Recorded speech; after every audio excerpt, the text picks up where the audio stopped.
Jazakallah khairan.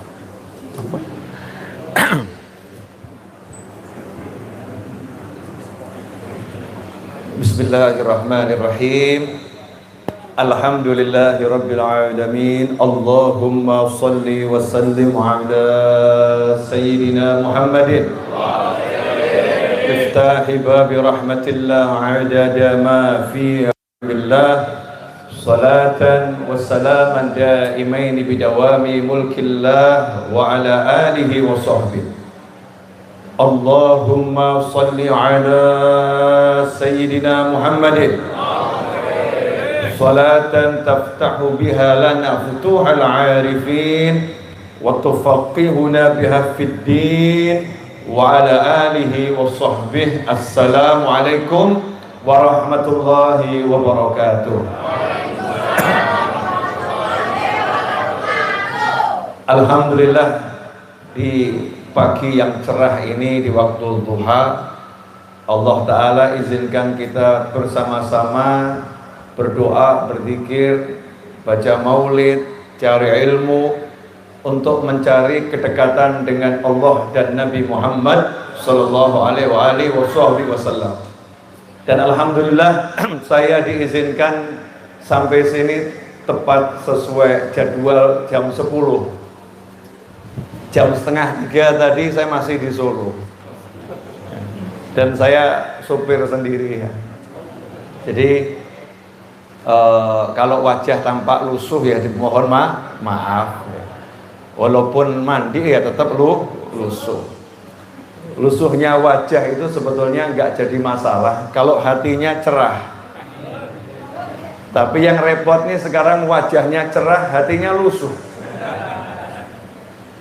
Ya. Kita ini kadang-kadang wajahnya cerah, hatinya lusuh. Hati yang lusuh itu di antara ciri-cirinya adalah yang tidak bisa merasa senang ketika mendengar sholawat kepada Nabi Muhammad SAW. Kalau telinga ini mendengar sebutan Nabi Muhammad SAW nggak bisa merasa senang, nggak bisa merasa nyaman, nggak bisa merasa enak, itu ciri bahwasannya di sini ada yang salah. Ya, di hati ada yang salah. Hati lusuh. Na'udzubillah min dzalik. Karena itu obatnya biar nggak lusuh adalah zikrullah. Setiap sesuatu, kata Nabi SAW dalam sebuah hadis, akan berkarat. Nah, yang berkarat itu ada penggilapnya.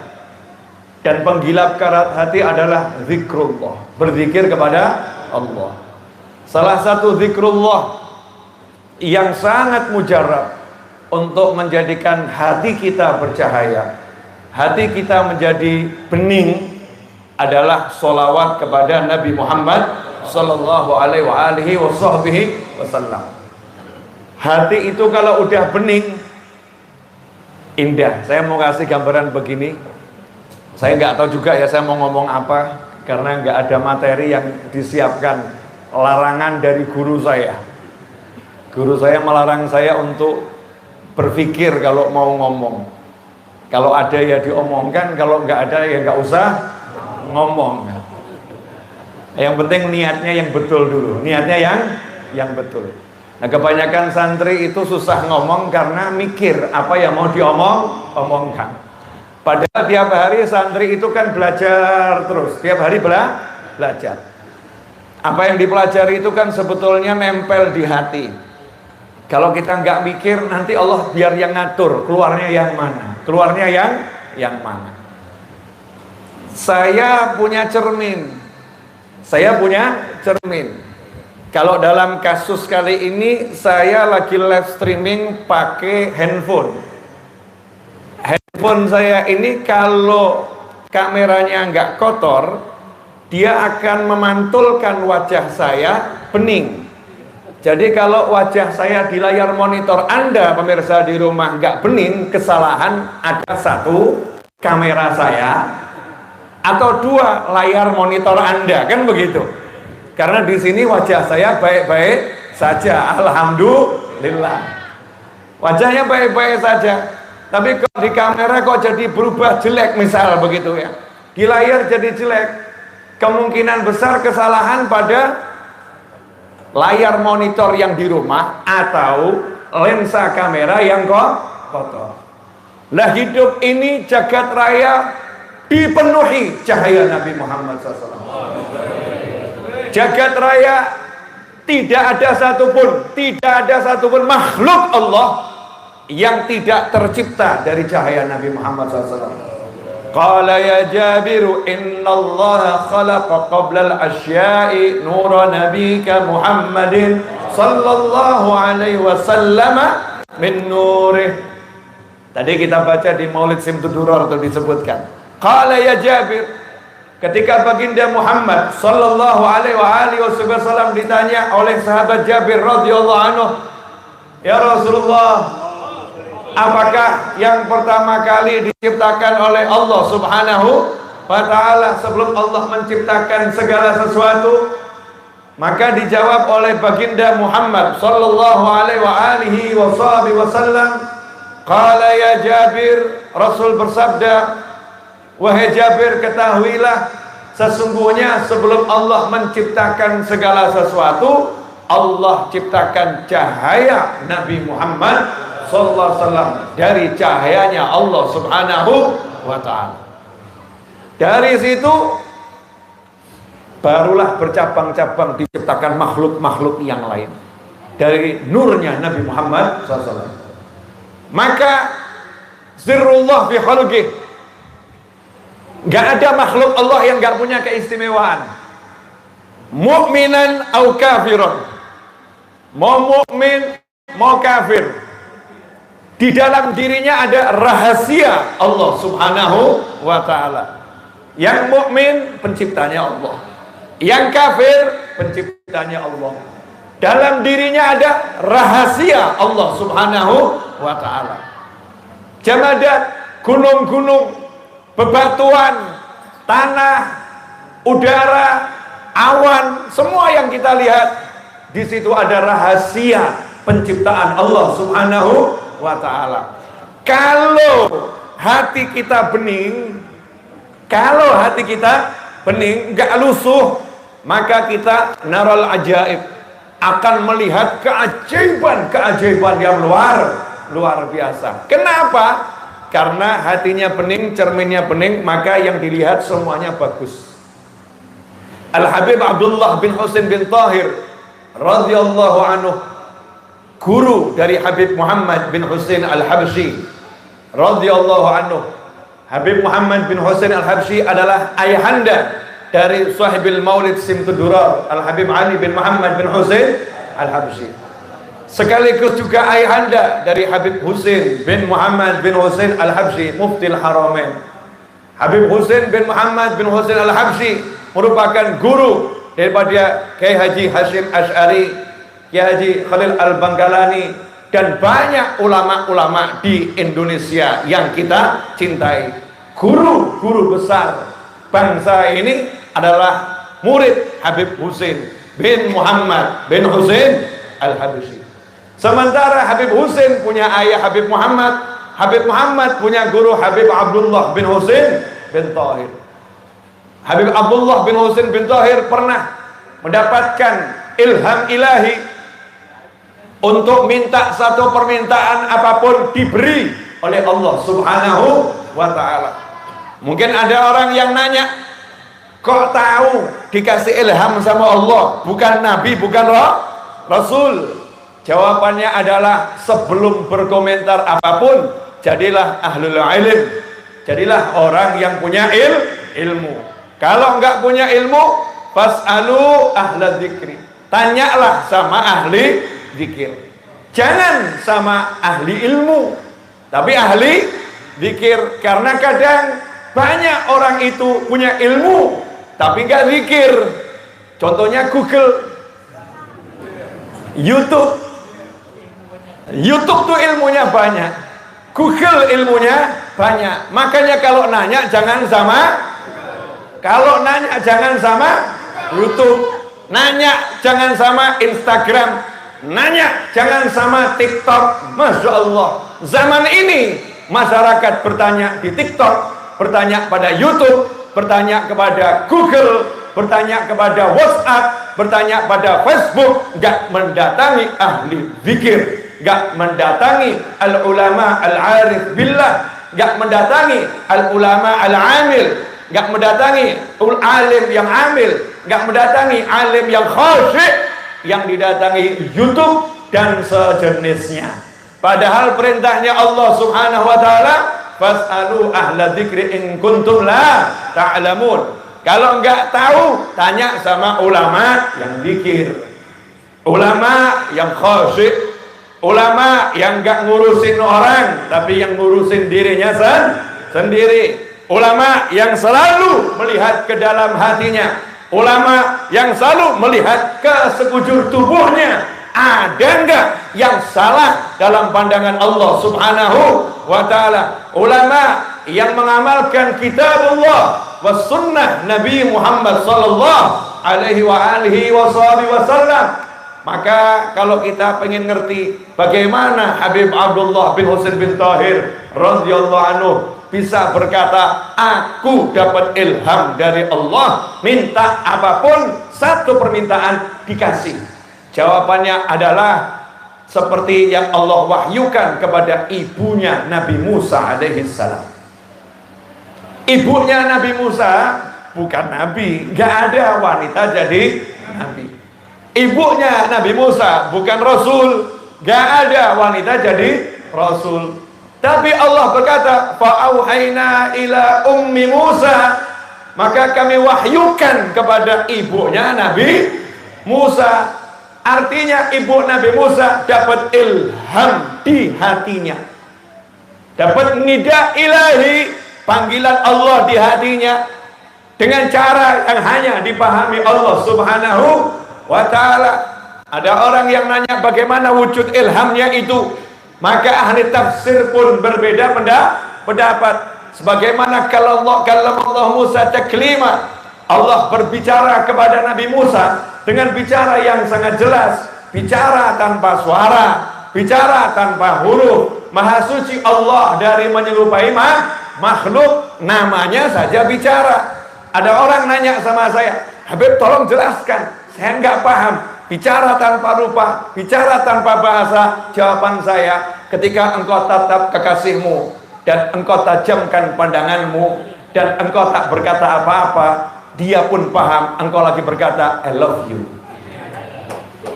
Gak butuh bahasa, gak butuh kalimat, tapi paham ini berbicara lagi ngomong I love you, aku cinta kamu. Gak pakai apa-apa, hanya pandangan mata, ternyata itu menjadi suatu bahasa. Maka Allah Ta'ala mewahyukan kepada ibu Nabi Musa dengan wahyu yang sangat jelas dalam relung jiwanya, yang dipahami oleh ibu Nabi Musa alaihissalam, sehingga ibu Nabi Musa dengan pede percaya diri. Saat itu ibu Nabi Musa ingin menyelamatkan bayinya Musa alaihissalam. Bayinya jangan sampai dibunuh, saat itu akan dibunuh karena bayi laki-laki. Tapi anehnya, upaya menyelamatkannya bukan upaya menyelamatkan yang logis, bukan upaya menyelamatkan yang bisa diterima akal. Bagaimana tidak? Anak itu dimasukkan ke dalam peti, kemudian ditutup, setelah itu dihanyutkan di sungai yang dikenal sungainya arusnya cukup deras. Logikanya ini bukan menyelamatkan, mengantarkan pada kehanyutan, mengantarkan kepada tenggelam. Tapi kenapa sang ibu ini dengan pede, dengan percaya diri menghanyutkan putranya? Jawabannya adalah karena mendapatkan nida ilahi, wahyu dari Allah Subhanahu wa ta'ala. Ilham, percaya, ini Allah yang suruh, ini Allah yang kasih petunjuk. Mantap jiwanya, jalankan perintahnya. Hasilnya, maka sang anak pun dikembalikan kepadanya seperti janji Allah Subhanahu wa ta'ala. Kalau ini adalah wanita dari umat terdahulu, umat sebelum Nabi Musa alaihissalam, karena ini ibunya Nabi Musa, diberi Allah keistimewaan semacam ini, maka lantas bagaimana dengan ulama dari umat Nabi Muhammad SAW? Lantas bagaimana kalau ulamanya itu adalah keluarga Nabi Muhammad sallallahu alaihi wasallam? Dua kemuliaan, satu mewarisi ilmu Nabi karena ulama, yang kedua mewarisi ruhaniyah Nabi Muhammad SAW karena cucu Nabi Muhammad sallallahu alaihi wasallam. Ada orang yang nanya lagi, emang beda cucu wali sama cucu orang lain? Emang beda cucu Nabi sama cucu orang biasa? Ikhwani rahimakumullah, biarkan Allah yang menjawab, jangan saya ataupun Anda. Saya ambil contoh yang paling sederhana, ketika Nabi Allah Musa alaihi salam dan hamba Allah yang bernama Khadir atau Khidir alaihi salam, yang mana ulama khilaf tentang pangkatnya Khadir. Ada yang mengatakan beliau nabi, ada yang mengatakan beliau wali. Kenapa terjadi khilaf? Kenapa terjadi perbedaan pendapat? Ikhwani rahimakumullah, perlu dicatat, kalau ada kalimat atau kata khilaf, perbedaan pendapat di kalangan ulama, itu jangan diartikan permusuhan. Nggak ada ulama yang beda bermusuhan, saling merangkul, saling bergandengan tangan. Imam Syafi'i dengan Imam Abu Hanifah, yang satu kunut, yang satu nggak pakai kunut subuhnya. Nggak ada kemudian dua ulama ini bermusuhan. Memang tajam saat berbicara dalil, tapi nggak pernah mengucapkan kalimat-kalimat yang melukai hati, yang menyakiti, dan lain sebagainya. Semua berjalan di jalan syariatnya Nabi Muhammad sallallahu alaihi wasallam. Singkat cerita, hamba Allah. Karena Allah mengatakan hamba dari hambaku, maka khilaflah ulama. Ini tidak disebut Nabi, tidak disebut Rasul, disebut hamba Allah. Bisa jadi dia Nabi, bisa jadi dia hamba Allah yang soleh, maka masuk dalam kelompok waliullah. Ikhwani rahimakumullah, Nabi Musa dan hamba Allah Al-Khidir, kalau saya lebih suka nyebutnya Nabi Khidir alaihi salam, sebagaimana leluhur Bani Alawi menyebutnya Nabi Allah Khidir alaihi salam, maka keduanya masuk di satu kampung. Diceritakan di dalam Al-Quran dengan jelas, setiap hari Jumat, malam Jumat kita diperintahkan untuk membacanya, agar kita merenungkan isinya tentang perjalanan Nabi Allah Musa alaihi salam mencari gurunya, yaitu Nabi Allah Khidir alaihi salam. Saat itu diajak jalan masuk satu kampung. Alhamdulillah bukan kampung Kiai Haji Romli. Ini kan jalan Kaharomli, betul ya? Alhamdulillah bukan kampung Kaharomli. Kalau di kampung Kiai Haji Romli orangnya baik-baik, alhamdulillah. Orangnya dermawan-dermawan. Belum datang, belum sampai sini, saya udah dikasih tahu, Habib nanti jangan langsung pulang, Habib. Duduk dulu. Saya bilang mohon maaf, saya supir. Habis sama biasanya langsung kembali nyopir, karena udah kami siapkan kebuli paling enak satu Jakarta. Masya Allah. Belum sampai orangnya, ya hidangannya udah siap. Ini ciri-ciri al-lumau, bahasa Jawa itu. Lumo itu artinya karim, sakhi, dermawan, orang yang dermawan. Tapi Nabi Allah Musa dan Nabi Khidir, dua nabi, lapar masuk satu kampung, ternyata kampungnya al-pelitu wal bakhilu. Bayangkan ini pengalaman Nabi masuk kampung orang pelit. Makanya kalau Habib Kiai ketemu orang pelit jangan kaget.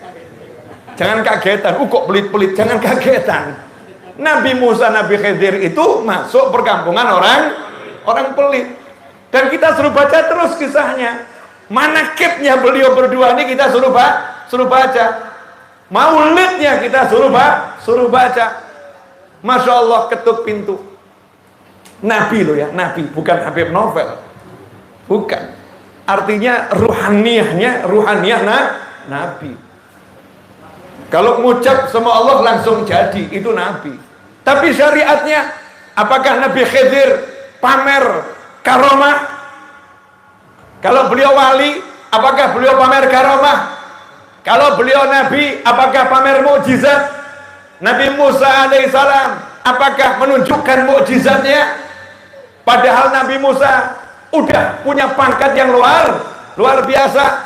Kalau menurut kisah ini setelah Fir'aun tiada, Nabi Musa udah dakwah bebas di kaumnya. Artinya tongkatnya udah bisa belah laut biiznillah. Bisa belah laut biiznillah. Saat lapar, apakah Nabi Musa angkat tangan, Allahumma anzil ma'idatan minas sama?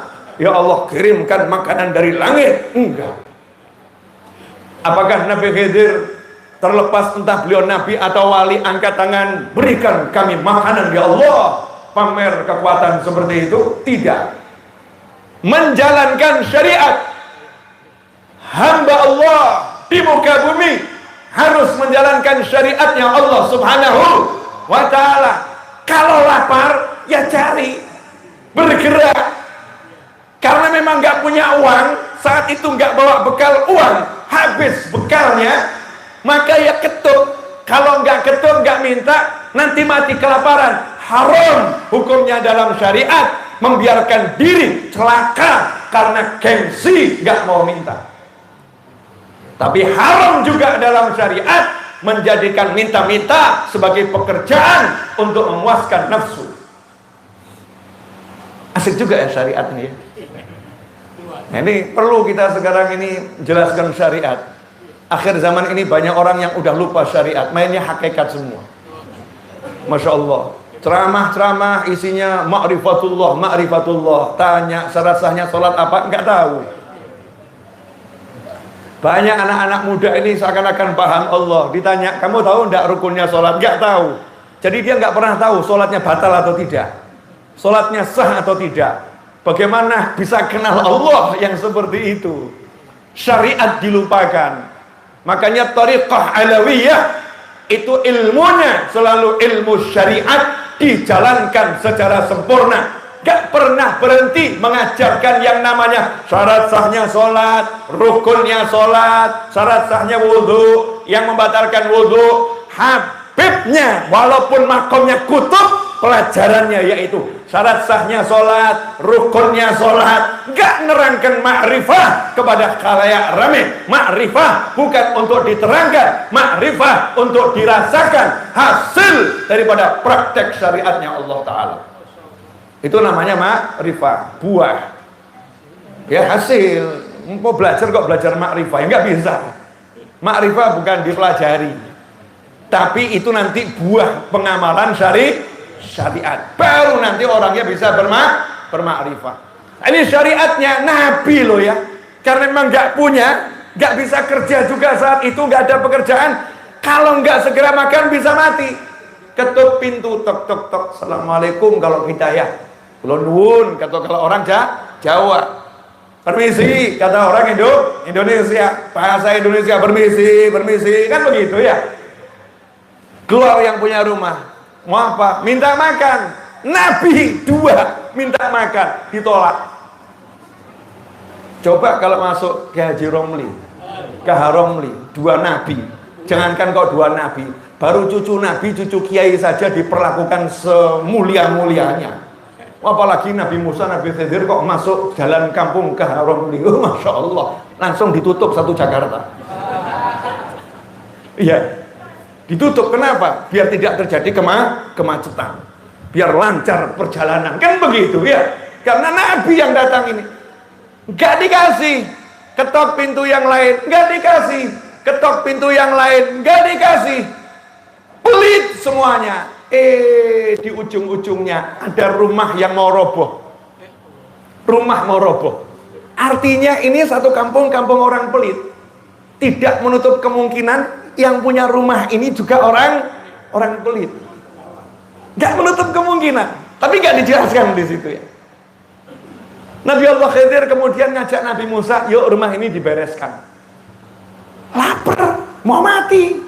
Nabi Musa diajak jadi tukang batu. Hei tukang batu dimanapun anda berada, hei kuli bangunan dimanapun anda berada, merasa mulialah karena pekerjaanmu, pekerjaan Nabi Musa dan Nabi Khidir alaihi wassalam. Bangun rumah. Ini mungkin yang bangun rumah merasa kecil hati. Pekerjaanku kuli bangunan. Itu pekerjaan Nabi Khidir, pekerjaan Nabi Musa, pekerjaan Nabi Zakaria alaihi salam. Subhanallah. Akhirnya Nabi Musa ya ikut aja kata Nabi Khidir, tapi menyimpan tanda tanya. Selesai bangunannya, tanya ini gimana? Orang pelit semua, ngapain kita bantu? Jadi dalil, nggak bantu orang pelit itu oke. Ini mafhumnya dari ayat itu, orang pelit menurut syariat Nabi Musa tidak usah dibantu. Makanya dalam kitab Ihya Ulumuddin, orang pelit adalah satu-satunya kelompok manusia yang halal diribah. Ghibah itu asyaddu minaz zina, memperbincangkan kesalahan muslim lain dosanya lebih besar daripada zina. Khusus yang namanya maksiat pelit itu maksiat, cuman gak ada yang gak maksiatnya. Maksiat pelit ini orangnya boleh digunjing, orang pelit asal betul loh ya, jangan fitnah. Kalau fitnah gak boleh. Orang yang udah terkenal pelit betul digunjing boleh. Maka sampai muncul kitab Hikayatul Bukhala, kisah orang-orang pelit, disebutkan lengkap nama dan binnya, Fulan bin Fulan, Fulan bin Fulan. Tapi enggak al-kaharom ligada. Jadi misalnya al-mana gitu ya, desanya mana disebutkan, biar jelas. Tujuannya apa? Biar orang pelit ini akhirnya malu dan dia sadar. Meskipun nanti dia dermawannya, dermawan modus, dermawan biar tidak dibilang pelit, artinya tidak ikhlas, gak jadi masalah. Yang penting tidak pelit. Kalau kita baca kitab Ihya Ulumuddin, maka nama orang-orang pelit disebutkan. Padahal kita menyebutkan keburukan orang gak boleh. Sebaliknya orang dermawan gak boleh diomongkan kesalahannya. Kata Allah Ta'ala lewat lisan Nabi Muhammad SAW, hati-hati terhadap kesalahannya orang yang dermawan, karena kalau dia terpeleset, Allah yang langsung membangkitkan dengan tangannya Allah. Tuh hebatnya orang dermawan. Nah, akhirnya Nabi Khidir kasih informasi pada Nabi Musa alaihissalam. Ini saya kok jadi ngelantur ngomong sampai di sini, mau ngomong apa tadi? Habib Abdullah bin Husain bin Tahir. Iya, sabar. Ya, tolong diingatkan ya, muter panjang jauh ya. Nah, kata Nabi Musa, kenapa ini kita bangun? Nabi Khidir menjawab, rumah ini milik dua anak yatim, kana abuhuma solihah. Kana abuhuma solihah. Tidak milik dua anak yatim, abuhuma solihah. Enggak. Dikasih kana. Bedanya apa? Kalau tanpa kana berarti bapaknya langsung. Bapaknya langsung orang soleh. Ini enggak disebut bapaknya orang soleh, enggak loh ya. Enggak. Kakeknya enggak disebut orang soleh. Kan dulu ada kakeknya yang soleh. Dulu ada kakeknya yang soleh. Mungkin bapaknya biasa-biasa saja. Kakeknya langsung yang pertama biasa-biasa saja. Kakeknya yang berikutnya biasa-biasa saja. Ternyata kakeknya urutan 7 di atas ini solihah, orang yang sangat soleh. Dulu sekali, bukan baru-baru ini. Artinya kesolehan kakeknya yang jauh di atas,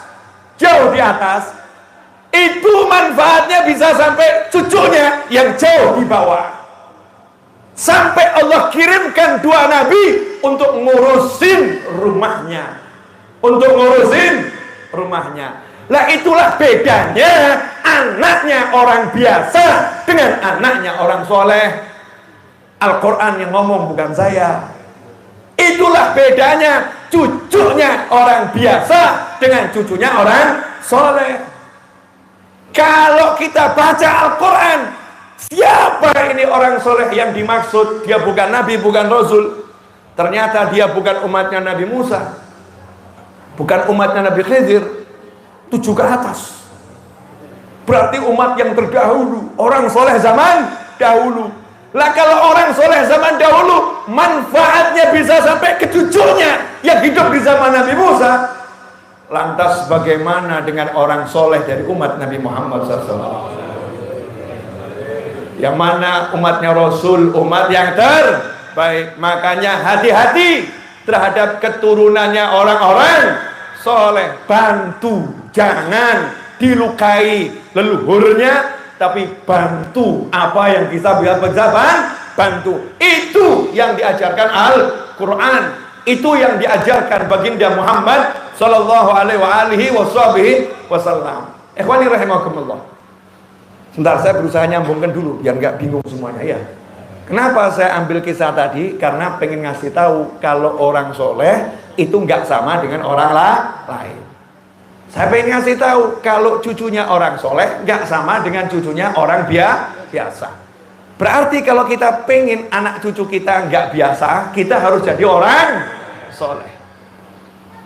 Wah, Bib, saya lihat kok ke atas nih ya biasa-biasa saja. Ya kamu jangan biasa kalau begitu. Kamu jadi soleh, biar nanti anak-anakmu, cucu-cucumu, Masya Allah. Orang sekarang berpikir kerja, cari kekayaan yang banyak untuk 7 turunan. Betul ya?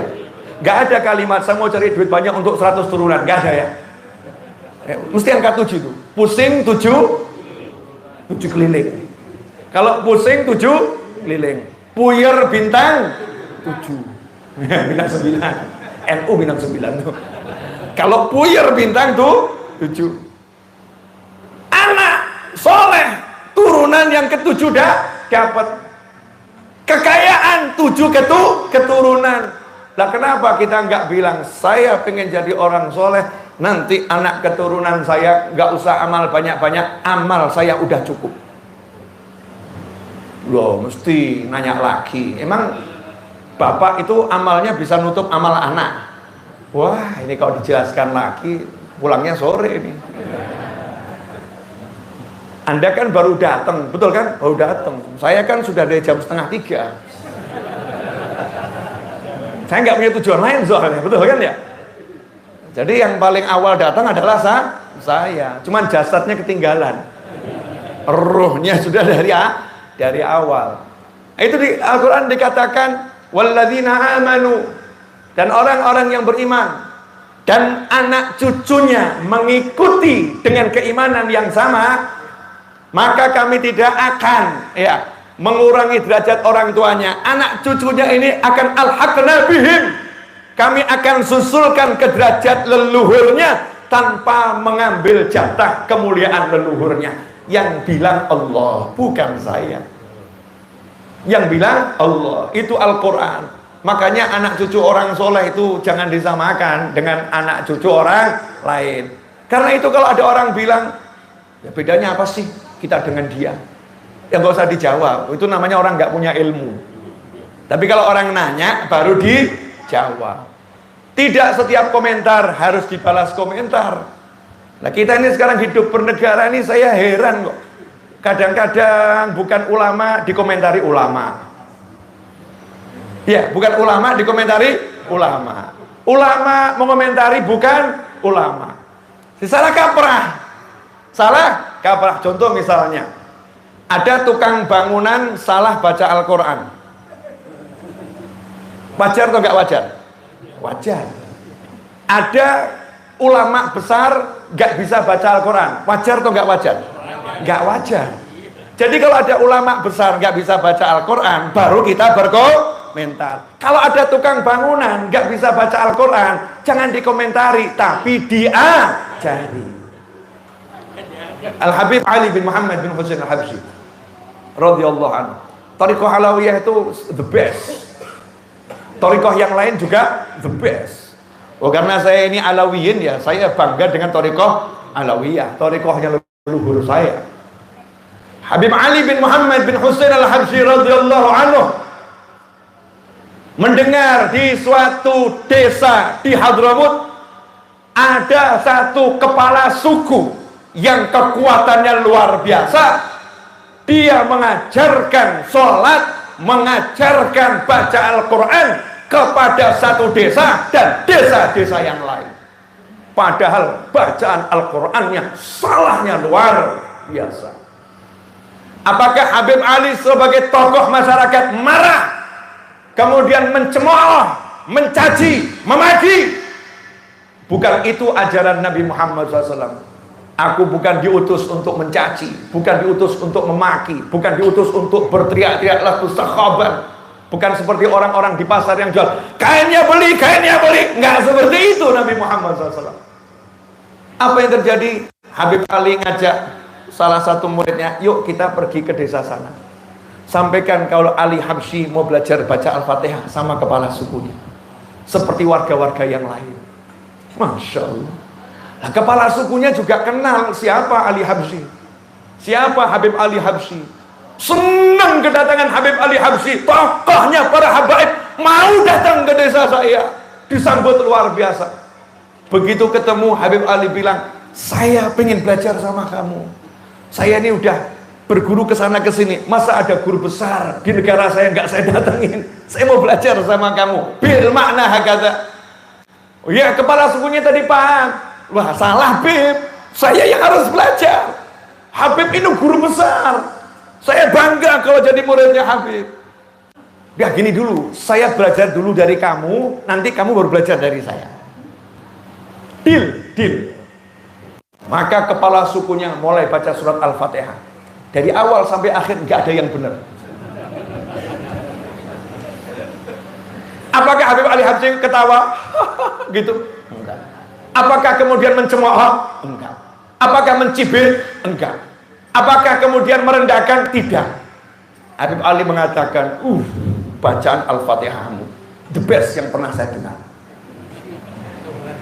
Iya, the best yang pernah saya dengar. Ya, the best salahnya maksudnya.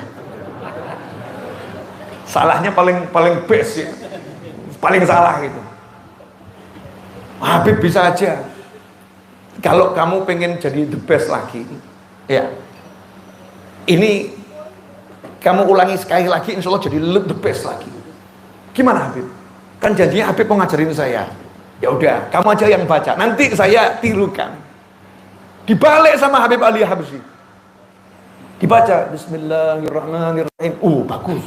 Ini kalau rohnya, tasdidnya dihidupkan, bagus.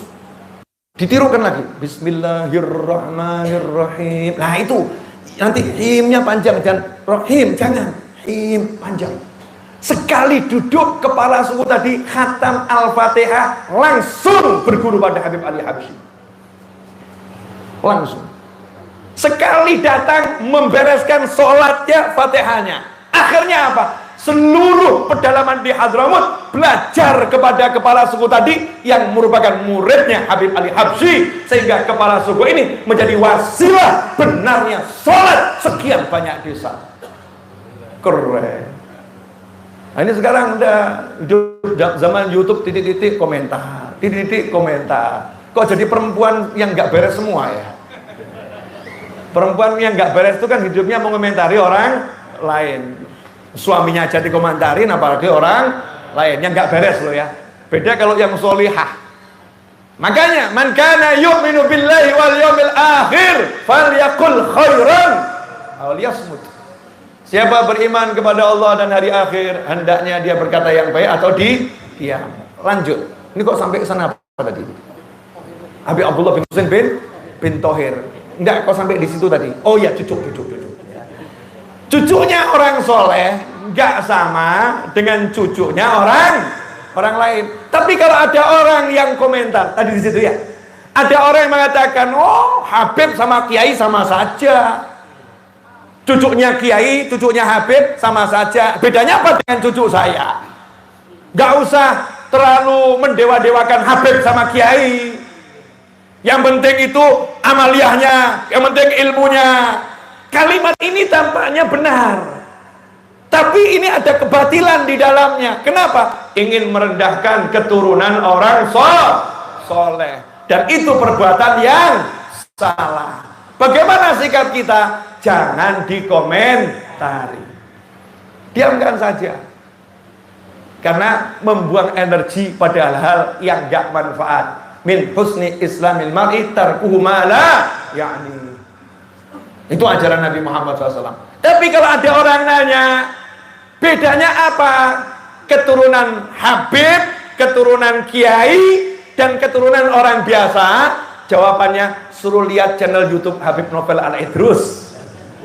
Ceramah hari ini. Ya, di musola ini sudah dijelaskan panjang lebar. Jadi Anda tidak usah buang energi. Enak atau? Enak. Tinggal copy paste, share. Dipotong di share. Tapi yang betul motongnya. Jangan giliran dipotong untuk menjelek-jelekan orang lain. Karena nggak pernah saya ceramah isinya menjelek-jelekan orang lain. Karena diri saya udah cukup jelek. Mau jelekin sendiri udah cukup. Ngapain harus jelek-jelekin orang lain? Kurang kerjaan. Itu saya loh ya, saya. Nah, ikhwani rahimakumullah. Habib Abdullah bin Husain bin Thohir ini bukan sembarang manusia. Beliau cucu Nabi Muhammad SAW. Dan bukan sembarang cucu Nabi banyak. Saya cucu Nabi. Iya. Tapi ya sholat saya wajib-wajib saja. Sunahnya rawatib. Itu pun ya kalau nggak lagi males. Kalau lagi males, oh nama setan males ada kok. Ya jujur saja. Jangan sok suci gitu kan ya. Kalau setan males datang, rawatib juga hilang. Apalagi ketika safar. Hilang rawatib. Beda dengan Habib-Habib yang Masya Allah itu. Safar nggak safar, wiridnya nggak hilang. Sholat sunnah 1000 rakaat, ya 1000 rakaat. 2 rakaat hatam Al-Quran, dimanapun 2 rakaat hatam Al-Quran. Ini cucu Nabi yang memang kualitasnya tinggi. Kalau madu itu kan macam-macam ya. Nah, ini memang yang kualitasnya sangat tinggi, amalnya luar biasa. Ikhwani rahimakumullah. Alhamdulillah 41 menit 45 detik udah saya bicara. Terasa enggak? Ayo tinggal denger kok. Yang teriak-teriak terasa. Ini loh enaknya kalau ceramah nggak pakai mikir, nggak pakai konsep. Biarkan mengalir. Kan yang ceramah yang hadir. Hatinya kan bicara. Saya tinggal melanjutkan. Kan kalau kita beningkan hati, nanti bisa nangkap banyak informasi. Enak ya? Enak. Lanjut atau sudah cukup? Nah, Habib Abdullah bin Husain bin Thohir dapat nida ilahi. Minta apapun dikasih. Apa permintaannya? Ternyata permintaan beliau, lihat nih, kualitas anak cucu Nabi Muhammad SAW. Ya Allah, siapapun dari umat Nabi Muhammad SAW yang hidup sezaman denganku, jangan ada yang disiksa kubur sampai neraka. Masukkan semuanya ke dalam surga. Kata Allah dalam nida tersebut, qabul, diterima. Satu Habib menyelamatkan muslim seluruh dunia. Masya Allah. Gak mikir dirinya, yang dipikir orang lain. Sama dengan kakeknya, yaitu baginda Muhammad Sallallahu Alaihi Wasallam. Nah, Habib Abdullah bin Husain bin Thohir yang seperti ini bicara tadi masalah cermin tadi ya. Kalau kita itu bersih, nanti itu sesuatu gitu. Datang ada satu orang ngomong, Habib, orang ini juga bingung. Mohon maaf Habib, saya itu mimpi kok lihat Habib, wajahnya dalam mimpi itu jadi binatang yang menjijikkan. Saya nggak tega nyebut nama binatangnya itu. Maka tafsirnya apa Habib? Jawabannya, Habibnya juga ngomong, mohon maaf, ini tafsir apa adanya ya. Iya, saya itu cermin. Seperti sabda Nabi Muhammad SAW, al-mu'min mir'atul mu'min. Seorang mukmin adalah cermin buat mukmin yang lain. Jadi dalam mimpi itu kamu lagi lihat dirimu sendiri. Nah, yang dibilangnya nggak marah. Wah, Habib menghina saya. Nggak begitu. Terima kasih Habib. Saya akan berjuang untuk menjadikan diri saya jadi manusia. Al-Habib Abdullah bin Alwi Al-Haddad radhiyallahu anhu, yang Ratibul Haddad, wiridul latifnya menjadi bacaan wajib di pesantren-pesantren Ahlus Sunnah wal Jamaah di Indonesia maupun di dunia. Menjadi bacaan wajib para habaib dan para kiai yang mengikuti jalannya para habaib. Itu mengatakan, jangan sembarangan ngaku manusia dulu. Manusia itu sebelum jadi manusia cek, karena ada tingkatan hewan. Kalau yang dipikir cuman urusan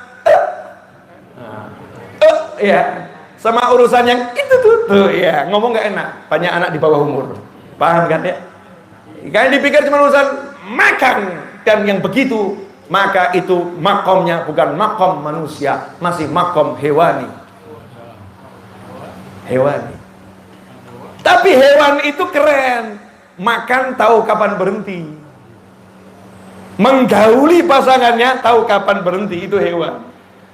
Tapi kadang ada manusia, istrinya lagi haid juga digaulin, makan yang haram dimakan, maka makomnya bukan hewan, balhum adol, di bawah hewan, di bawah hewan.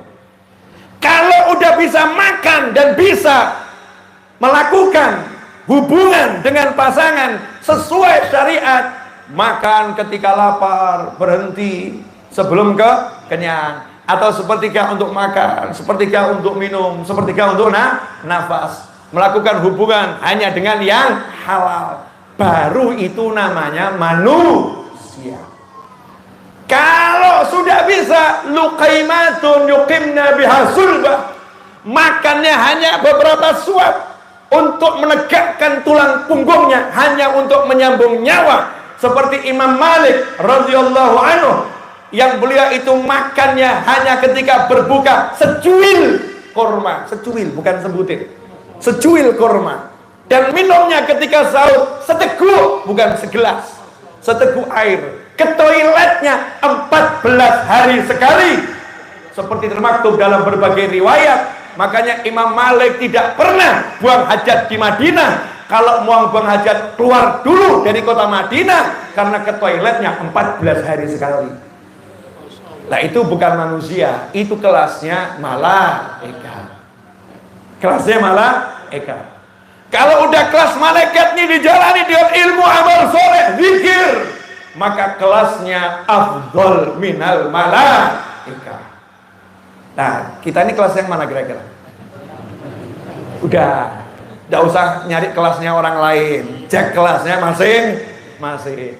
Makanya saya itu kadang sedih, kok banyak orang membinatang-binatangkan orang lain, padahal dirinya lebih binatang. Kita nih yuk belajar, thariqah itu begitu. Bersihin diri, bersihin diri, bersihin diri. Karena nanti kalau Israel datang, nggak nanya amalnya orang lain, yang ditanya amalmu, bisa enggak kamu ucap 2 kalimat syahadat? Nggak penting tuh komentar-komentar nih. Karena itu saya pengen saudara-saudara semua di mana berada, yuk kita nggak usah ikut komentari di YouTube, di Instagram, di Facebook dengan komentar-komentar yang nanti kita ditanya sama Allah Ta'ala. Tapi komentari yang bagus-bagus. Wah itu Masya Allah salawatnya cakep. Oh itu Masya Allah ceramahnya bagus. Oh itu Masya Allah itu orang baik. Kalau orangnya belum baik, itu Masya Allah kakeknya baik. Selesai toh. Jangan dibalik, kakeknya wali, anaknya itu ya bejat. Kakeknya wali, cucunya ngeri, cucunya ngeri. Jangan. Komentar yang baik itu kakeknya orang soleh. Saya yakin suatu saat kesolehannya nggak akan kemana-mana. Indah, ya indah. Nah, Habib Abdullah bin Husain bin Tahir menyatakan al-mu'min mir'atul mu'min. Mu'min akan jadi cermin buat mu'min yang lain. Jadi ketika kita ini sudah bersih, kita bisa melihat cerminnya Nabi Muhammad SAW. Makanya Habib Ali Habsyi dalam qasidahnya mengatakan narotoha fi mir'ah rasul, narallah fi mir'ah toha, kama qala radhiyallahu anhu, narallah fi mir'ah toha. Kita melihat Allah lewat cermin hati Nabi Muhammad SAW. Lihat Allah lewat cermin hati Nabi Muhammad SAW. Nah untuk yang satu ini perlu dijelaskan atau enggak usah? Ini agak susah soalnya. Lihat Allah lewat cerminnya Rasulullah. Maksudnya gimana ini? Ya saya nggak tahu maksudnya, tapi yang saya pahami aja ya. Yang tahu maksudnya hanya Habib Ali Habsyi. Tapi yang saya pahami dari guru-guru saya begini. Rahasia pandangan. Ingat nggak kisah Isra dan Mi'raj? Ketika Rasulullah SAW di-Mi'rajkan oleh Allah Ta'ala. Setelah ketemu Allah kan Rasulullah mau kembali ke Mekah ya, mau kembali ke Mekah. Sama Nabi Musa diizinkan atau dilarang? Dilarang. Jangan. Umatmu gak akan kuat. Minta keringanan sama Allah lagi. Minta keringanan sama Allah. Apakah sebetulnya Nabi Musa murni untuk itu? Tidak. Karena Nabi Musa pernah minta sama Allah Ta'ala, ya Allah izinkan aku melihatmu. Maka Allah katakan, kamu lihat ke gunung itu. Kalau gunung itu masih pada tempatnya, kamu bisa lihat aku. Tapi yang terjadi adalah gunungnya hancur, Nabi Musa-nya tersungkur pingsan. Betul ya? Nah, setelah itu dijanjikan sama Allah Ta'ala, seperti yang pernah saya dengar dari ceramahnya Al-Habib Umar bin Muhammad bin Salim bin Hafid semasa hidupnya Habib Anis beberapa puluh tahun yang lalu. Di situ Nabi Musa dijanjikan oleh Allah Ta'ala, nanti kamu akan melihat aku dengan bertemu Nabi Muhammad SAW. Makanya ketika Nabi Musa ketemu Rasulullah SAW, Nabi Musa senangnya luar biasa. Kenapa? Lewat cermin hati Nabi Muhammad SAW, Nabi Musa melihat Allah Ta'ala. Lewat cermin hati Nabi Musa bisa lihat Allah Subhanahu wa Ta'ala. Melihat dalam makna yang hanya dipahami oleh Allah dan hamba-hamba Allah yang terpilih. Bukan melihat seperti yang kita pahami, melihat seperti ini. Maha suci Allah dari segala bentuk menyerupai makhluknya. Nah, makanya Nabi Musa mengatakan kembali karena asyik gitu. Jangan cepet-cepet pergi, balik. Ya, balik, kembali lagi, ditahan. Makanya ketika Nabi SAW sampai ke muka bumi, ke Mekah, Rasul mengatakan tuba man ro'ani. Surga buat orang yang melihat aku. Atau orang yang melihat aku. Atau orang yang melihat orang yang melihat aku. Akamakallah SAW. Sahabat melihat Nabi SAW. Dengan melihat Nabi, sahabat melihat Allah Ta'ala. Dengan melihat Nabi, sahabat melihat Allah Subhanahu wa Ta'ala. Sampailah silsilah ini kepada kita. Makanya itu, saya dulu kan heran ya. Kenapa ayah-ayah kita itu, kita masih kecil diajak kalau ada kiai besar datang, ayo lihat wajahnya. Ada habib besar, ulama besar datang, ayo lihat wajahnya. Kenapa seperti itu? Nah, jawabannya ini. Al-Habib Hasan Al-Idrus, ayah anda daripada Habib Hussein Al-Idrus, semoga Allah panjangkan usianya dalam kebaikan kesehatan, di Solo, itu pernah ngomong kepada putranya Habib Hussein Al-Idrus, ya, termasuk salah satu sesepuh di Solo. Kamu setiap malam Jumat kalau datang maulid di Masjid Riyadh, duduk, jangan kemana-mana, lihat wajahnya Habib Alwi. Kamu lihat di antara kedua bola mata beliau di tengah-tengah, lihat di situ ada apa. Setiap malam Jumat anaknya ini Habib Hussein penasaran, jadi duduk betul-betul di posisi walaupun agak belakang, tapi yang bisa lihat langsung. Dilihatin terus, pulang ditanya sama abahnya, udah lihat, sudah lihat apa? Gak ada apa-apa. Oh, belum lihat kamu. Lihat. Tiap malam Jumat begitu terus. Sampai bertahun-tahun. Akhirnya anaknya nanya sama bapaknya. Udah bertahun-tahun gak lihat apa-apa, Bah. Kata abahnya, memang gak ada apa-apa. Tapi saya ajarkan kamu melihat wajah orang soleh. Wajah itu wajah yang pernah dilihat Nabi Muhammad SAW. Wajah yang pernah melihat Nabi Muhammad SAW. Sehingga kamu masuk dalam kelompok orang yang pernah melihat, orang yang melihat Nabi Muhammad SAW. Nah, sekarang manfaatnya apa? Nih, sekarang tak tunjuk ini manfaatnya ya. Wani piro. Gratisan minta. Orang tuh kalau seminar di hotel-hotel untuk ilmu duit aja tuh mahalnya luar biasa. Ini di musola, tempat yang paling afdol, ya kan ya? Mintanya gratis. Memang dasar santri. Dan juga ustadz suka ngasih yang gratis. Itu loh enaknya ngaji, ilmunya Allah Ta'ala gratis, sholawat gratis, zikir gratis, syarat untuk sukses semua dikasih gratis sama Allah. Tapi nggak ada yang mau make, nggak ada yang mau make. Nanti kalau masih ada waktu yang bab itu saya jelaskan, insya Allah. Yang ini dulu, ini handphone nih, ini handphonenya. Kalau pandangan saya lihat ke belakang kurang jelas, saya bisa gunakan handphone ini untuk melihat. Betul. Misal ya, ada tulisan jazakumullah khairan. Godaan ini saudara-saudara. Belum ngamalin ilmunya, rezekinya langsung datang ke awal. Jazakumullah khairan. Kopi datang ini godaan ini. Ini apa namanya, alasan untuk menghentikan pengajian ini. Ada yang enak. Lanjut ya. Enak ini gawa kopi. Kalau dingin rasanya kurang, betul kan ya? Yang hangat itu enak. Saya kalau mau baca kok nggak kelihatan. Kalau lagi capek pandangan satu jadi rabun. Maka saya potret. Terus saya zoom. Jadi kelihatan. Betul. Kalau saya punya teropong, andai kata ini teropong, ada yang jauh di sana, nggak kelihatan. Saya pakai teropong jadi dekat. Jadi kelihatan. Saya masih ingat ada satu ulama itu nyuruh muridnya, saya lupa nama ulama ini, sufi ya, saya takut salah, sufi besar. Kalau kita baca kitab Risalatul Qusyriah ini, kalau nggak salah ini Imam Junaid atau Abu Yazid, Imam Junaid atau Abu Yazid Al-Bustami radhiyallahu anhu, bilang sama muridnya, satu murid ya, dikasih tahu sama gurunya, kamu pergi sana lihat Abu Yazid. Pergi lihat Abu Yazid. Muridnya jawab, ngapain saya lihat Abu Yazid? Saya udah bisa lihat Allah. Maksudnya lihat Allah ini saya jelaskan. Ya, biar nggak salah. Jangan seperti orang-orang gaya, lihat Allah gitu ya. Enggak. Lihat Allah tuh maksudnya setiap lihat apapun, lihat ini yang menciptakan Allah. Ini ciptaannya Allah.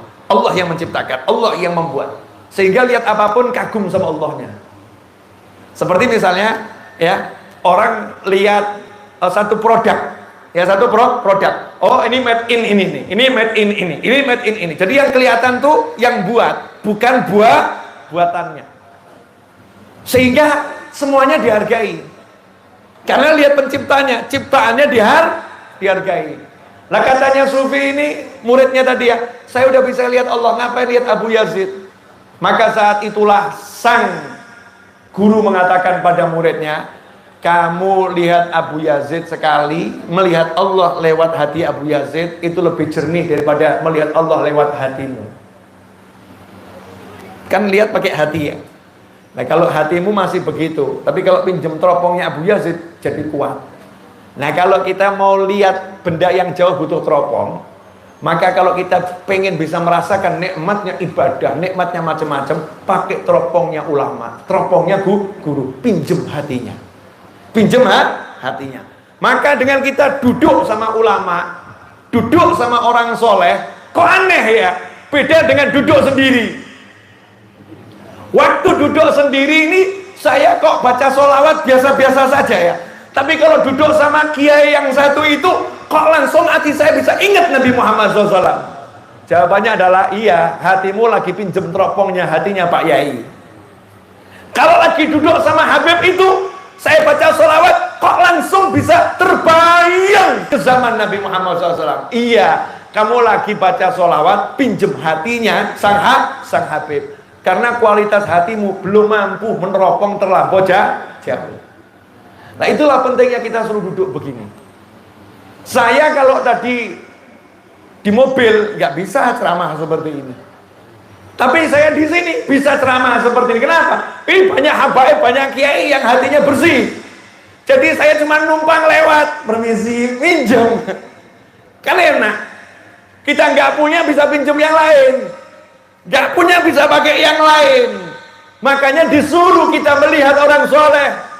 Melihat orang soleh itu keberkahannya luar biasa. Duduk sama orang soleh keberkahannya luar biasa. Jangan disamakan. Akhiron, karena udah 59 menit 20 detik. Iya. Ya memang terus. Tapi akhiron, bagian penutup kajian ini. Walaupun saya sebetulnya belum ceramah. Dari tadi saya udah ceramah belum? Belum. Baru ngomong tentang masalah beningnya hati. Betul kan ya? Kalau nanti kita bening, kita bisa dapat ilmu macam-macam. Betul kan? Berarti belum ceramah. Maka ceramahnya lain waktu. Ceramahnya lain waktu. Sekarang ini waktunya untuk jelaskan bening tadi. Nah, ikhwani rahimakumullah, akhiran penting ini. Sangat penting. Ada dua hal yang pengen saya sampaikan. Pesannya Habib Ali Habsyi Sahibul Maulid Simtud Duror yang belum lama haulnya di Solo dan di Sewon Hadramut. Ya. Ambil satu waktu, duduklah bersama keluargamu. Misalnya waktu makan bareng. Satu waktu. Tanyakan kepada mereka urusan agamanya. Nah, sudah sholawat pagi belum? Sholawat pagi apa ya? Kalau pagi disuruh sholawat 10 kali. Nanti dapat syafaat Nabi. Ajarin itu. Nah, udah sholawat sore belum? Apa sholawat sore? Kalau sore suruh sholawat 10 kali. Nanti dapat syafaat Nabi Muhammad SAW. Nah, tadi wudhunya kamu sampai mana tangannya? Ayo, sampai mana tangannya nak? Gitu. Istri, kamu pakai rukuhnya gimana tadi? Mukenanya gimana waktu sholat? Rambutnya ada yang keluar enggak itu? Kalau ada yang keluar rambutnya satu helai, enggak sah loh sholatnya. Kalau sholatnya enggak sah, dampaknya luar biasa. Karena di kubur itu yang pertama kali dicek sholatnya. Sholatnya jelek, udah masuk kelompok yang harus diperiksa, interogasi tingkat tinggi. Kalau sholatnya bagus, tidak diinterogasi, lanjut. Langsung nikmat kubur. Tiap hari yuk kita biasakan ngobrol sama keluarga urusan begini-begini. Belajar tentang rukunnya sholat, ya, sunnahnya sholat, yang membatalkan sholat. Sekarang ini antum boleh cek. Syarat sahnya sholat itu diantaranya kan nutup aurat. Nutup aurat. Saya tanpa sengaja, kalau masuk masjid, lihat banyak laki-laki yang auratnya terbuka. Kok bisa? Iya, karena dia pakai celana ya lebih lebar dari badannya. Kemudian perutnya lebih lebar dari celananya. Kemudian nggak pakai kaos dalam, nggak pakai kaos dalam. Bajunya akhirnya kencingnya terbuka, sehingga posisi celananya di bawah pusar, sehingga posisi yang pusarnya terbuka. Ketika rukuk terbuka, ketika berdiri pun kadang bledeh itu terbuka, kulitnya kelihatan. Yang semacam ini auratnya tidak tertutup. Karena yang aurat yang diantara pusar sama lutut itu, pusar ke bawah ini kelihatan, kan melotrok itu ya. Belum lagi kalau rukuk belahannya tampak. Ya kita nggak pengen lihat, tapi kan ya kelihatan. Allahu Akbar, ya Allah. Allahu Akbarnya lain lagi, ya Allahu Akbar lain. Pemandangan indah atau menjijikkan itu? Ya punyanya masing-masing sama kan ya. Tapi kan tidak indah untuk dipandang. Nah itu sholatnya nggak sah. Sholatnya nggak sah. Nggak belajar. Dan kadang-kadang ini mohon maaf. Saya selaku ustadz, kalau menerangkan ilmu begini, merasanya takut, wah pangkat turun nih. Seharusnya ceritanya bab mukasyafah. Masa Habib Novel kok menerangkan yang membatalkan wudhu apa? Kok seperti pelajaran TK. Yang membatalkan sholat apa? Seperti pelajaran TK. Masya Allah. Habib Abdurrahman bin Mustafa Al-Idrus yang makamnya di Mesir sana, pernah jadi rektor Azhar. Itu ketika rektor Azhar lagi mantu anak perempuannya. Rektor Azhar zaman dulu Godit pengen sementara ada yang menggantikan posisinya. Maka dibuatlah sayembara. Siapa yang bisa menyebutkan 100 sunnah sholat, maka dia yang menjadi pengganti rektor Azhar. Kumpullah ulama satu Mesir. Nah ini Habib Abdurrahman bin Mustafa Al-Idrus. Ya saya kan boleh toh ngomong Al-Idrus sesekali. Ya mau saya Al-Idrus ya. Yang sering saya ngomongkan Al-Habsyi karena guru saya Al-Habsyi. Tapi sesekali ngomong Al-Idrus boleh ya? Boleh. Ini bukan asobia, bukan kesukuan, bukan. Bukan mentang-mentang marga saya Al-Idrus. Tapi memang Habib Abdurrahman bin Mustafa Al-Idrus ini dapat satu karomah. Karomah dikasih buku sama Nabi Muhammad SAW. kalau dibuka semua persoalan ada jawabannya. Dulu tuh saya kurang paham bukunya modelnya seperti apa gitu ya. Sejak ada tablet saya jadi paham. Oh mungkin dikasih tablet sama Nabi SAW. Jadi kalau dibuka ya kosong, ada persoalan apa dibuka ada isinya. Datang Habib Abdurrahman bin Mustafa Al-Idrus, orang Hadramut dari Madinah, datang ke Mesir. Karena ulama Hadramut juga ya ziarah ke Mesir. Banyak juga yang dialog berbagi ilmu dengan ulama Mesir, sama dengan sampai hari ini ulama Hadramut pergi ke Mesir. Subhanallah, pakaiannya sederhana, bukan jubah yang mahal-mahal. Oh kalau sekarang ini Habib-Habib sekarang ini Masya Allah jubahnya nengrat semua. Kalau yang dari dulu Hadramut itu kalau datang nggak kelihatan ulama. Kalau sekarang ini kita modal jubah sedikit udah dipanggil ulama besar. Saya pakai jubah sedikit pakai imamah, oh ganteng pol, Masya Allah. Iya, makanya nggak saya pakai, gini aja udah ganteng, apalagi gitu. Kan efeknya bahaya nanti. Dampaknya berbahaya. Menjaga kegantengan itu sebagian dari keselamatan, saudara-saudara. Kalau mengumbarnya bisa menjadi wah ngeri gitu ya. Intermezzo sedikit biar nggak tegang terus. Nah, subhanallah. Ini Habib nggak dianggap ulama.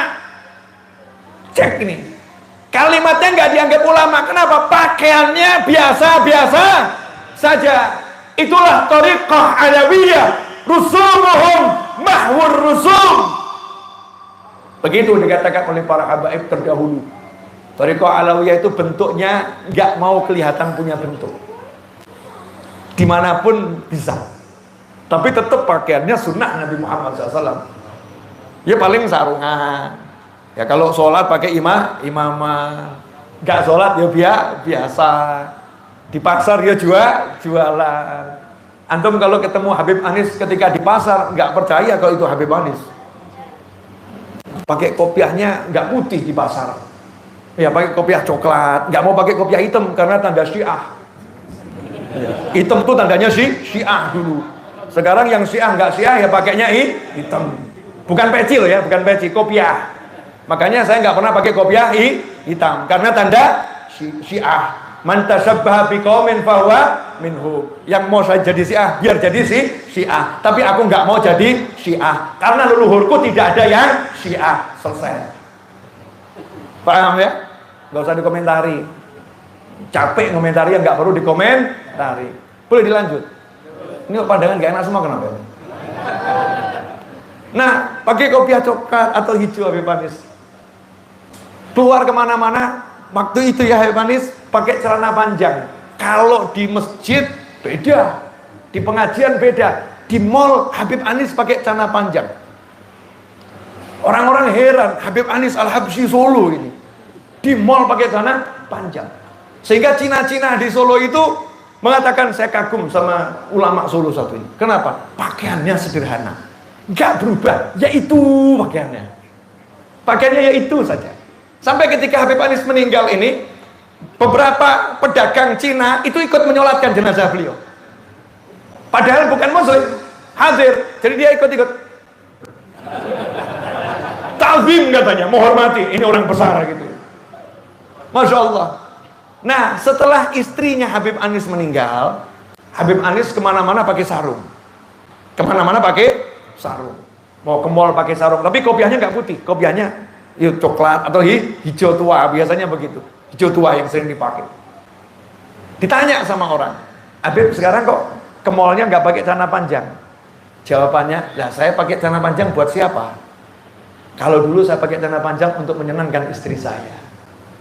Masya Allah. Thariqah alawiyah, mulahadhah amiqah. Jadi dalam sekali itu ya. Cara melaksanakan syariatnya itu indahnya luar biasa. Sekarang saya pakai celana buat siapa? Kalau dulu saya buat istri saya. Tapi di masjid, di majelis ya pakaiannya majelis. Kopiah nggak dilepas, di mana-mana kopiahnya dipakai. Habib Abdurrahman bin Mustafa Al-Idrus datang ke Mesir, pakaiannya biasa. Duduk sama ulama Mesir, diusir. Nah, ini bukan kelas kamu. Ini perkumpulan ulama. Kamu siapa? Al-Idrus diusir. Al-Idrus diusir. Al-Idrus ini diusir. Oh, saya sering gitu ya. Ya kan saya suka ya gitu, enak. Bisa nyantai. Kalau ketahuan Mas Novel nih, ketahuan Mas Novel repot, banyak yang nyari Mas Novel kok ya. Dicari sama yang suka sama Mas Novel. Tapi beruntung ada corona. Masker itu menyelamatkan saudara-saudara. Dengan masker kita bisa sembunyi ya dalam keramaian. Betul kan ya? Tanpa menyinggung perasaan. Kalau dulu kan kita pakai masker masuk mall dianggap orang aneh. Sekarang yang nggak pakai orang aneh. Zaman berubah, saudara-saudara. Nah itu menguntungkan buat saya. Pakai masker itu menguntungkan.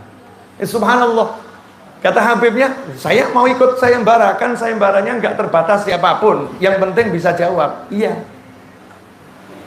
Semua itu nggak ada yang bisa nyebutkan 100 sunnah. Karena banyak. Dalam sholat. Habibnya maju ke depan. Saya akan sebutkan 300. Kaget semua ulama Mesir. Ngawur ini Habib ini ya. Ngawur, ngimpi tak? Ngelamun ini ya, ngelamun ini. Maka Habibnya sebutkan 300 sunnah dalam sholat.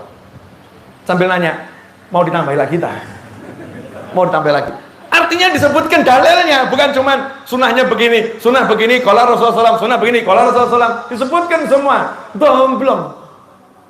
Akhirnya, udah kamu layak jadi rektor Azhar. Jadi rektor ki alim, itu rektor alim, betul-betul ilmu rektor. Subhanallah. Kita tanya Habibnya, kok bisa nyebutkan 300 sunnah dalam sholat itu mudah gimana? Dulu saya kalau mau berguru ke rumah guru saya, perjalanan dari satu kota ke kota yang lain tiap hari, itu sambil jalan kaki, saya ngobrolnya sama teman saya, ngapalkan sunnah-sunnah dalam sholat. Itu loh amalannya para habaib.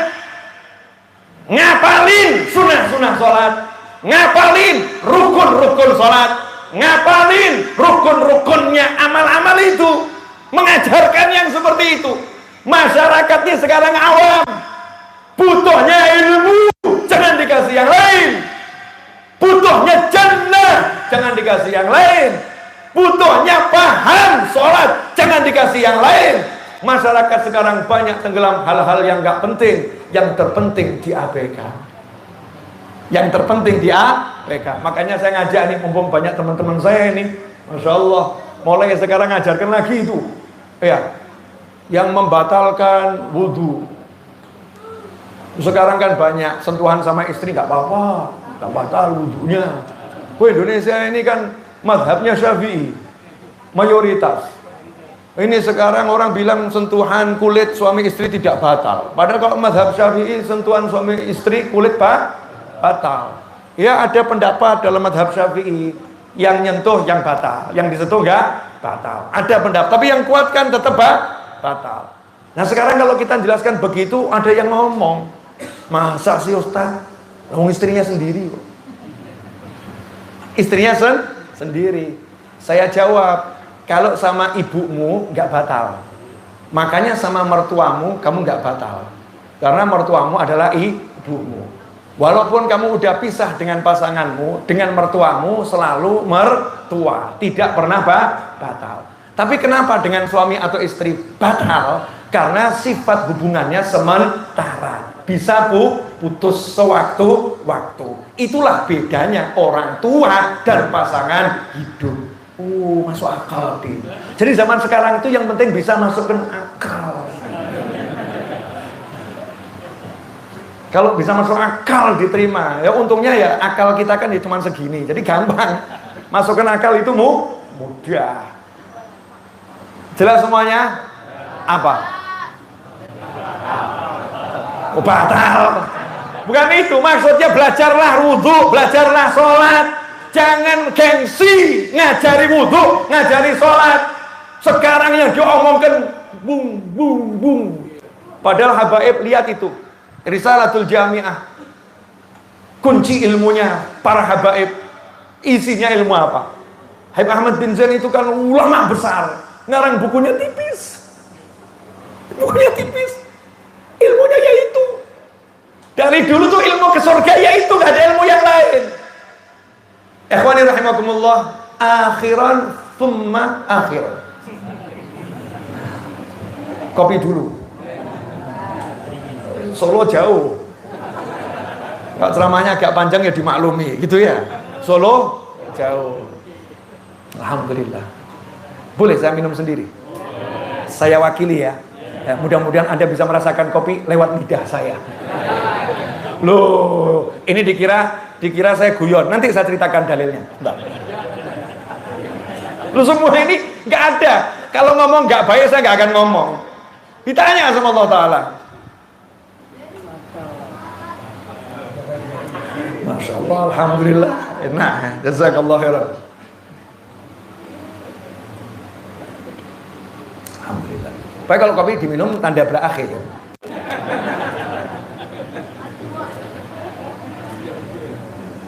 Alhamdulillah.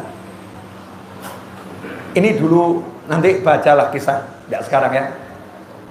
Di kalamnya Habib Muhammad bin Hadi As-Segaf radhiyallahu anhu, muridnya Habib Ali Habsyi, Syaikhul Maulid Simtuduror. Itu ada satu orang di Mekah itu, kalau nggak salah Mekah atau Madinah, kelaparan, ya. Dia minta makan untuk sekian banyak orang, dikasih, dimakan sendiri. Sekian bungkus itu dimakan sendiri. Lah Habibnya juga protes, loh kamu katanya minta buat teman-temanmu, kok kamu makan sendiri?